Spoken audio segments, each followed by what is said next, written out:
मनुष्य जाति का पाप। परमेश्वर का क्रोध तो उन लोगों की सब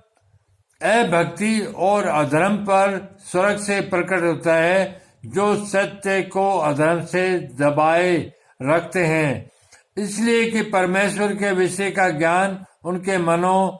में प्रकट है, क्योंकि परमेश्वर ने उन पर प्रकट किया है उसके अनदेखे गुण, अर्थात उसकी सनातन सामर्थ्य और परमेश्वर तक जगत की सृष्टि के समय से उसके कामों के द्वारा देखने में आते हैं, यहाँ तक कि वे निरुत्तर हैं। इस कारण कि परमेश्वर को जानने पर भी उन्होंने परमेश्वर के योग्य बड़ाई और धन्यवाद न किया, परंतु व्यर्थ विचार करने लगे, यहाँ तक कि उनका निर्बुद्धि मन अंधेरा हो गया। वे अपने आप को बुद्धिमान जताकर मूर्ख बन गए और अविनाशी परमेश्वर की महिमा को नाशवान मनुष्य और पक्षियों और चौपायों और रेंगने वाले जंतुओं की मूर्त की समानता में बदल डाला। इस कारण परमेश्वर ने उन्हें उनके मन की अभिलाषाओं के अनुसार अशुद्धता के लिए छोड़ दिया और वे आपस में अपने शरीरों का अनादर करें, क्योंकि उन्होंने परमेश्वर की सच्चाई को बदलकर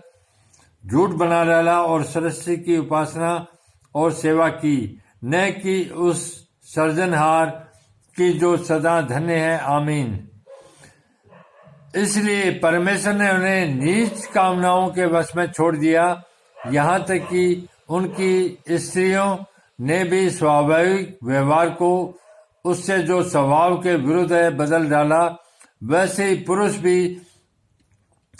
स्त्रियों के साथ स्वाभाविक व्यवहार छोड़कर आपस में कामातुर होकर जलने लगे और पुरुषों के साथ निर्जल काम करके अपने भ्रम का ठीक फल पाया। तब उन्होंने परमेश्वर को पहचाना न चाहा तो परमेश्वर ने उन्हें उनके निकम्मे मन पर छोड़ दिया कि वे अनुचित काम करें। इसलिए वे सब प्रकार के अधर्म, दुष्टता और लोभ और वैरभाव से भर गए और डाह और हत्या और झगड़े और छल और इस तरह से भरपूर हो गए